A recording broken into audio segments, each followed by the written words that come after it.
जय शिवराय. तुम्ही नारायणगावच्या सरपंच म्हणून मागच्या पंचवार्षिकमध्ये काम पाहिलं. लोकांनी त्या विश्वासाने तुम्हाला निवडून दिलं आणि त्या विश्वासाला पात्र राहून तुम्ही नागरिकांच्या अनेक समस्या सोडवल्या. त्याच्यानंतर चालू पंचवार्षिकला लोकांनी परत तुम्हाला संधी दिली काम करण्याची. आता उपसरपंच म्हणून तुम्ही काम करताय व आता 2 दिवसापासून नारायणगाव परिसरात बोर्ड लागलेले आहेत. विधानसभेची तुम्ही तयारी करताय की नागरिकांचे किंवा तुमचे मित्र आहेत त्या सगळ्यांचं म्हणणं आहे की तुम्ही विधानसभा लढवावी. काय सांगाल हे बाबा? खरं तर आरोग्य शिबिराची मीटिंग होती आणि तिथं ज्यांना आरोग्य शिबिराचे फायदे आले मग त्यांचे अनुभव काही सांगितले म्हणून त्यांना उभं केल्यानंतर त्यांनी हा विधानसभेचा खरं तर विषय काढला. विधानसभेचा विषय विधानसभा लढवायची नाही लढवायची त्या संदर्भात आपण आता सगळ्या गावकऱ्यांना विश्वासात घेऊन पक्षाकडे मागणी करून मग जे काही पुढं होईल निर्णय काय होतोय त्या हिशोबाने जसं जसं पुढं अजून काही वेळ जाईल तोपर्यंत ते चालू राहणार आहे. परंतु काम करत राहणं हा स्थायी भाव आहे. सर्वसामान्य लोकांच्या सुखदुःखामध्ये जाणं हा स्थायी भाव आहे. आणि सर्वसामान्य लोकांनी जर ठरवलं पक्षाने संधी दिली तर विधानसभा लढवायला काही हरकत नाही असं सगळ्यांचं मत येतं आहे. त्या हिशोबाने पक्षाकडे मागणी करायची या संदर्भातली ती मीटिंग आहे. मात्र आता तुम्ही आता शिवसेनेचं काम करता उद्धव बाळासाहेब ठाकरे गटाचं. तुमच्यापेक्षा सिनियर लोक पाहिजे जसं माऊली शेठ खंडागळे आहेत मग त्यांना वगळून तुम्ही कसे? नाही वगळून म्हणण्यापेक्षा मी पक्षाकडे मागणी करायचं म्हणतोय. पक्षाने त्या काही ज्या क्वालिटीज आहेत कोणाच्या म्हणजे माऊली सिनियर आहेत निश्चित स्वरूपात. अनेक मंडळी पक्षाकडे तिकीट मागतात आहे. माझी भूमिका म्हणण्यापेक्षा कार्यकर्त्यांची भूमिका आहे की आपण पक्षाकडे तिकीट मागून ठेवू की आपल्याकडे हा लोकसंच आहे की कार्यकर्त्यांची फौज आहे किंवा नारायणगाव आणि वारुवाडी हे मोठं मतदान आहे. जवळजवळ 26-27 हजार मतदान ह्या 2 गावांमध्ये आहे आणि त्या अनुषंगाने आपलं बार्ग जड आहे असं ह्या सगळ्यांचं मत येतंय. पक्षाकडे भूमिका मांडू. पक्ष जर निर्णय झालाच ठरवलं की नाही बाबा तुम्ही उभे राहा तुमची वैयक्तिक नाही मी तेच सांगतोय. मी आजही तुम्हाला तेच सांगतोय की गाव बैठकीत निर्णय झाला तरी भूमिका हीच आहे. गाव बैठकीतही मी तीच भूमिका मांडणार आहे की आपल्याकडे पक्षालाच तिकीट मागायचे आणि पक्षाकडून तिकीट मिळालं तरच आपण उभं राहतो. पक्षातून समजा तुम्हाला तिकीट जर जाहीर झालं तुमची काय म्हणजे कशा प्रकारची तुमचा प्लॅन राहणार किंवा कशा पद्धतीने शेवटच्या घटकापर्यंत पोहोचणार म्हणजे आपटाळे झालं किंवा गाडगर झाली त्या शेवटच्या माणसापर्यंत कसे पोहोचणार? कामाच्या स्वरूपातच जावं लागेल. नारायणगावमध्ये जे मांडलंय जे केलंय 5 वर्षात तेच मी पुढे मांडणार आहे आणि तेच सांगणार की हे नारायणगावात होतंय किंवा नारायणगावमध्ये असं काम केलंय याचीच प्रतिवृत्ती आपण तालुक्यामध्ये करू आणि त्या संदर्भात सर्वसामान्य नागरिकांच्या अनेक समस्या असतील. मग त्यामध्ये तुम्ही पाहताय की नारायणगावात काम करत असताना आता हे परवाचं उदाहरण आहे आरोग्य शिबिराचं. गेल्या वर्षी या आरोग्य शिबिरातून 208 ऑपरेशन झाली विनामूल्य झाली. तशीच इथून पुढेही दरवर्षी आपण ते शिबिर घ्यायचं ठरवलंय.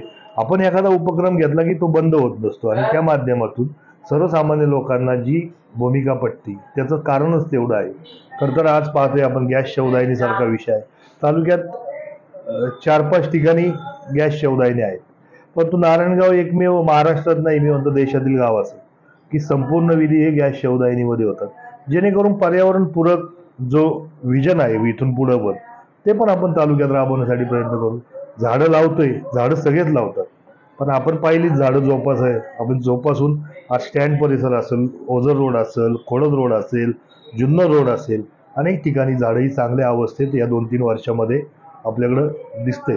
म्हणजे एक ना अनेक अशी आपण जुन्नर तालुका पर्यटन म्हणतोय पण पर्यटनाच्या दृष्टीने आपल्याला काम सुद्धा करावं लागेल.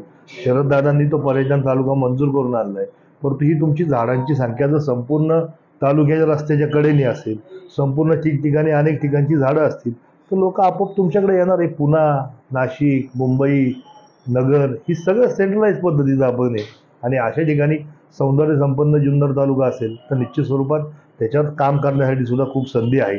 लोकांनी जर निश्चित स्वरूपात संधी दिली किंवा तुम्ही जर म्हटले लोकांपर्यंत पोहोचणार कसं तर हे एवढी विजन ठेवूनच आपण लोकांपर्यंत जावं. विधानसभेतून महायुतीचा उमेदवार घेतला तर एकमेव नाव अजितदादा पवार गटातलं अतुल बेनकेचं. मात्र आता तुम्ही याच्यात आहात महाविकास आघाडीत आहात याच्यामध्ये तिकडनं ओतूरवरनं ढमाले साहेबांचं मोहित ढमालेंचं नाव येते. आता तुमचं नाव चर्चेत आहे. परत मध्यंतरी सतीश दादांचं नाव होतं. मग आता याच्यात जर अशी एवढी नावं जर पुढे आली तर नक्की कोण लढणार? काय काय काय करणार? नाही, कुणीही लढू द्या, आम्ही सगळे एकत्र इलेक्शनला सामोरं जाणार आहोत. कारण पॉझिटिव्हिटी जास्त आहे, म्हणून समोरून कोण लढायला मागत नाही. समोरची परिस्थिती अवघड आहे. आता या इलेक्शनला दिसलंय की एवढे सगळी ताकद लावून एवढे 3-3 नेते एकत्र असून सुद्धा लोकांनी कौल हा 50-55 हजारांनी जास्त दिलाय. बरं, इकडे एकही मोठं नाव नाही तसं, तरी सुद्धा लोकांनी कौल दिलाय. इथून पुढे तीच परिस्थिती, फारशी वेगळी काही राहणार नाही. कितीही मोठी नावं असली, कोणीही असलं मोठं नाव समोर, जरी एकच नाव समोरून असलं तर ते फारसं नुसतं नाव मोठं असून चालणार नाही. इथून पुढं तुमचं काम सुद्धा तेवढं मोठं असलं तुम्हाला पाहिजे. काय वाटतं, शरद पवार फॅक्टर चालणार?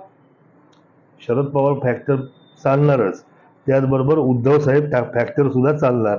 आपण पाहिलंय की अमोल कोल्हेंच्या जी खासदार साहेबांच्या इलेक्शनमध्ये प्रत्येक बूथवर शिवसेनेचीच कार्यकर्ते होते, राष्ट्रवादीचे पण होते, पण शिवसेनेचे कार्यकर्ते तुम्हाला प्रत्येक बूथवर पाहायला मिळतील, किंवा प्रत्येक बूथच्या ठिकाणी शिवसेनेची सगळी फळी काम करताना तुम्हाला दिसली असेल. डॉक्टर अमोल कोल्हे यांच्याबरोबर तुमचं काही बोलणं झाले?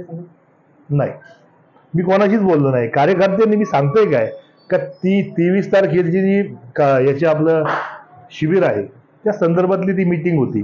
त्यामुळे काय मी अजून शनिवार आहे. आदरणीय शरद पवार साहेब अमोल कोल्हे यांच्या निवासस्थानी येणार आहे.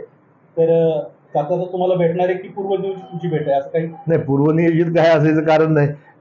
इथं साहेब येणार आहेत आणि नारायणगावमध्ये मागेही डॉक्टर डोळ्यांच्या तिथं जेव्हा आलते साहेब, तेव्हा सुद्धा मी सत्कार केला होता त्यांचा. उद्याही त्यांची भेट घेऊन निश्चित स्वरूपात नारायणगाव आणि नारायणगाव परिसरातले काही प्रश्न आहेत त्या संदर्भात ती भूमिका निश्चित स्वरूपात साहेबांकडे मांडून त्याचं निराकरण कसं करता येईल त्याच्या संदर्भात आपण चर्चा करूया. त्या संदर्भात त्यांचं निश्चित स्वरूपात स्वागतासाठी मी जाणार आहे. उद्या शरद पवार साहेब येणार आहेत, आघाडी एकत्र आहेत, त्याचे महत्वाचे नेते आहेत.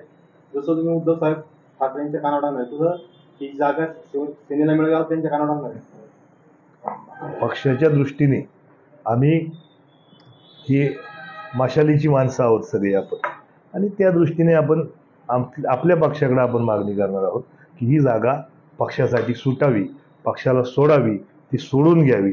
यासाठी आपण उद्धव साहेबांकडे निश्चित स्वरूपात त्या संदर्भात आग्रही आहोत. महाआघाडीचा कुठलाही उमेदवार जाहीर झाला तर त्याला संपूर्ण ताकदीची पाठिंबा देणं?